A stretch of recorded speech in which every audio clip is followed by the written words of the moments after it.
Shalom Pak Bambang, saya mau izin bertanya, haruskah orang Kristen merayakan Sabat? Mohon pencerahannya. Kemudian yang benar di hari Minggu. Kenapa hari Sabat? Hari Sabat kan sudah masa lalu itu. Nah kalau saya ngomong begini nanti teman-teman yang tidak merayakan hari Minggu marah ke saya. Maka kalau jawaban saya hanya memikirkan GKI Papua, saya makan yang benar hari Minggu selesai kan. Tapi kalau saya hanya ngomong begitu, besok saya langsung diserang sama teman-teman Advent. Benar tidak? Nah ini sulitnya, jadi saya itu sebetulnya jujur aja, jadi saya itu tidak gampang loh saudara-saudara. Angel, sulit karena apa? Saya membawa misi untuk bagaimana gereja-gereja itu tidak mewarisi dendam masa lalu. Gereja yang memaafkan diri sendiri, memaafkan sejarah dan menatap masa depan bersama. Itu diawali dari kajian-kajian seperti ini. Saya biasanya ngajak baca Alkitab. Coba, kalau Anda menentukan ibadah kita harus hari Sabat, ya. Sekarang hari Sabat itu diperingati karena apa? Kalau menurut kitab Keluaran karena 7 hari lamanya Tuhan bekerja dan pada hari ke-7 dia istirahat. Istirahat itu bukan karena capek, karena memuliakan hari itu. Tapi kalau Anda baca kitab Ulangan ada kaitannya pula dengan keluaran dari tanah Mesir. Coba kita baca kitab Ulangan pasal 5. Kitab Ulangan, ya ini kitab tadi yang saya baca tadi yang pertama Keluaran, sekarang kitab Ulangan. Kita membaca pasal 5.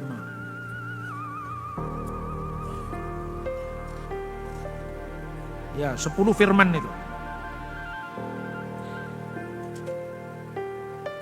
Jangan ada padamu ilah lain di hadapanku, janganlah membuat bagimu berhala dan seterusnya. Jangan sujud menyembah. Lalu ayat 10. Tapi aku menunjukkan kasih setia dan seterusnya. Jangan menyebut nama Tuhan, pelihara dan kuduskanlah hari Sabat seperti yang diperintahkan kepadamu oleh Tuhan Allahmu. 6 hari lamanya engkau akan bekerja dan melakukan segala pekerjaanmu.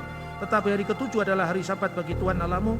Jangan melakukan pekerjaan apapun engkau, anak laki-laki atau perempuan, hambamu laki-laki, hambamu perempuan, lembumu dan keledaimu, segala hewanmu ataupun pendatang di dalam kotamu, supaya hambamu laki-laki atau perempuan istirahat seperti engkau juga. Haruslah kau ingat bahwa engkau pun dahulu budak di tanah Mesir dan engkau dibawa keluar dari sana oleh Tuhan Allahmu dengan tangan yang kuat, dengan lengan teracung. Itulah sebabnya Tuhan memerintahkan kau merayakan pada hari Sabat.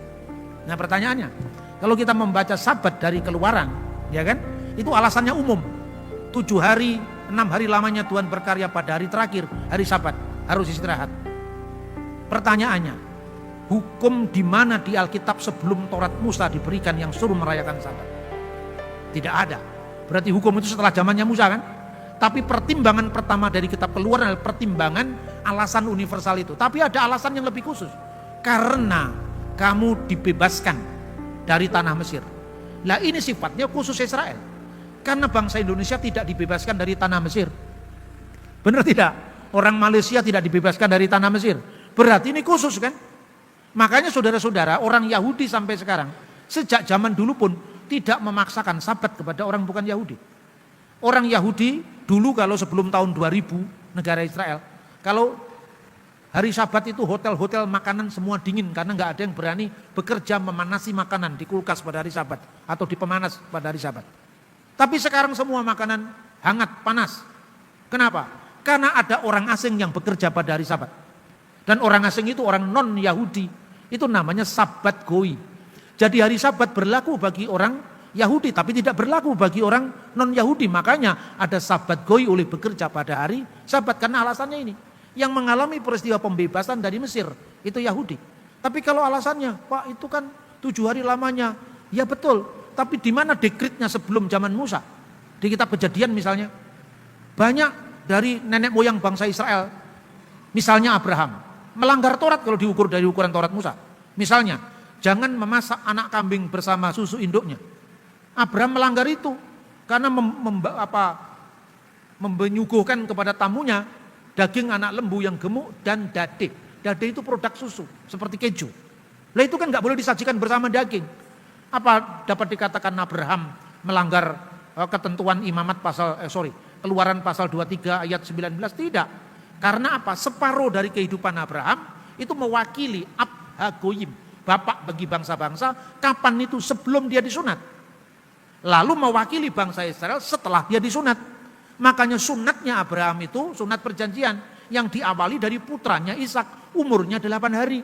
Kalau ada orang lain mengklaim kami lebih setia pada Taurat Musa karena kami sunat umur 12 tahun. Itu bukan sunat Abraham, itu bukan sunat perjanjian, itu sunat tradisi. Iya kan? Kami lebih setia pada hukum Musa karena kami tidak makan babi. Kamu makan kelinci dan makan unta. Jangan hanya kamu sisakan satu kemudian kamu merasa lebih Musa daripada hukum Musa.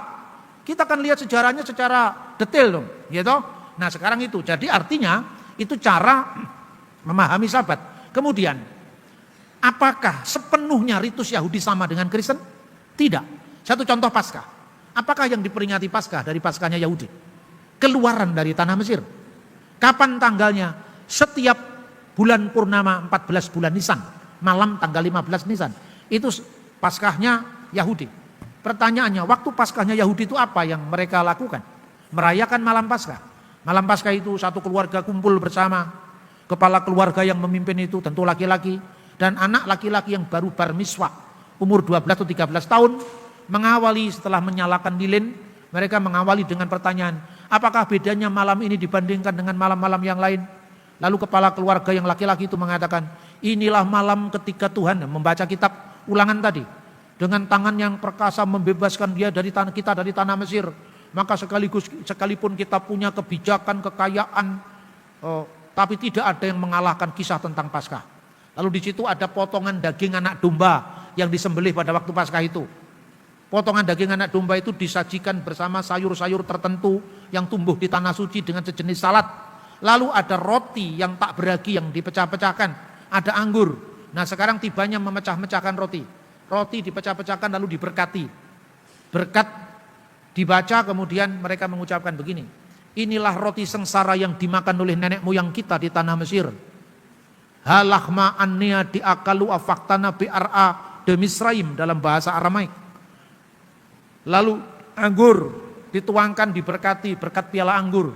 Inilah anggur sengsara yang diminum nenek moyang kita di tanah Mesir. Yesus pun merayakan Paskah yang sama kan? Benar apa tidak? Di rumahnya seorang yang membawa kendi berisi air itu rumahnya Markus. Menulis Injil kedua, tempatnya di Yerusalem. Rumahnya menampung 120 orang. Apakah Yesus ada potongan daging anak domba waktu Paskah Yesus itu? Tidak ada, berarti pas penghayatannya beda lagi dengan Yahudi. Apa waktu potongan tidak ada daging anak domba, apakah Yesus waktu Paskah itu dia mengucapkan mecah-mecahkan roti memberkati? Ada. Tapi inilah roti sengsara yang dimakan nenek moyang kita di Mesir. Apakah Yesus mengatakan begitu? Tidak. Tapi dia mengatakan inilah tubuhku yang dipecah-pecahkan. Perbuatlah ini sebagai peringatan akan daku. Sejak saat itu ada peringatan yang namanya Ekaristi atau perjamuan kudus. Pertanyaannya, perjamuan kudus itu dilakukan pada hari apa? Tidak hari Sabat. Coba kalau misalnya dia pada perayaan-perayaan Yahudi, kumpul bersama orang-orang Yahudi yang belum percaya Yesus. Terus orang Kristen menjadi kepala dari perjamuan itu dan mengucapkan, inilah tubuh Yesus, kan dilempari batu. Karena sinagoganya kan masih sinagoga Yahudi yang menolak Yesus. Belum jadi Kristen. Makanya di mana orang Kristen melakukan perayaan khusus itu? Kita bisa membaca di Kisah Rasul ya. Kisah Rasul pasal 2 ya, pasal 2. Cara hidup jemaat mula-mula. Ayat 42. Mereka bertekun dalam pengajaran para rasul dan persekutuan dan memecahkan roti dan berdoa. Orang Kristen punya memecahkan roti dan berdoa. Tapi mereka di bait Allah, tetap di bait Allah. Cuma ketika memecah-mecahkan roti tidak lagi di bait Allah atau lagi di rumah ibadat Yahudi.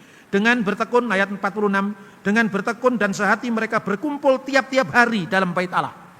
Bait Allah yang belum percaya Yesus loh itu. Bait Allah yang tidak ada, inilah tubuh Yesus yang dipecah-pecahkan, tapi ini roti sengsara tadi. Ritualnya semuanya seperti itu, kalau itu ritual di rumah-rumah. Lalu mereka memecahkan roti di rumah masing-masing secara bergiliran dan makan bersama-sama dengan gembira dan tulus hati. Mereka memecahkan roti tidak di rumah-rumah ibadat Yahudi, tapi di rumah mereka masing-masing. Maka perbedaannya tidak menjadi kontroversi di kalangan Yahudi. Harinya pun sudah berbeda dengan hari Sabat. Kita bisa membaca di Kisah Rasul pasal 20 ayat 7. Pasal 20 ayat 7 itu terjadi juga di luar orang Yahudi, tapi mereka yang beragama Yahudi, yaitu di luar tanah suci. Misalnya kita bisa membaca di dalam pasal 20 Ayat 7. Pada hari pertama dalam minggu itu ketika kami berkumpul untuk memecah-mecahkan roti. Mereka berkumpul memecah-mecahkan roti menurut perjamuan kudus. Itu hari pertama minggu itu.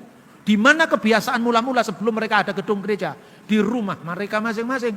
Akhirnya rumah mereka masing-masing pada hari pertama minggu itu akhirnya menjadi gereja yang mulai terlepas dari sinagog.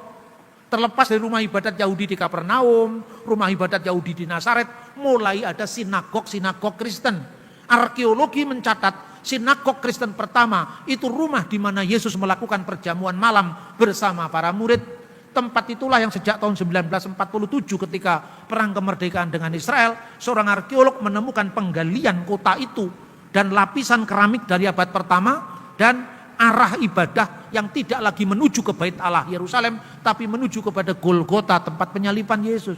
Masa transisi ini harus dikupas. Sebab kalau kita membaca Alkitab tanpa melihat konteks sejarah, kita otak-atik sesuai dengan cara berpikir modern kita. Kan Sunday itu sun, matahari, day itu hari, hari dewa matahari. Alkitab ditulis tidak dalam bahasa Inggris bro, tapi bahasa Ibrani dan Yunani. Tidak ada kata Sunday, yang ada Yom Rison, hari pertama atau Yom Echad. Jadi jangan menafsir Alkitab dari Mandag, Sondag, Wednesdag pakai bahasa Belanda atau bahasa Jerman atau bahasa Inggris, tapi mesti dari original teks kitab suci, konteks asli kitab suci, juga arkeologinya. Oke Pak Bambang, penjelasan Anda sangat mencerahkan dan menguatkan iman kami. Terima kasih, Tuhan Yesus memberkati.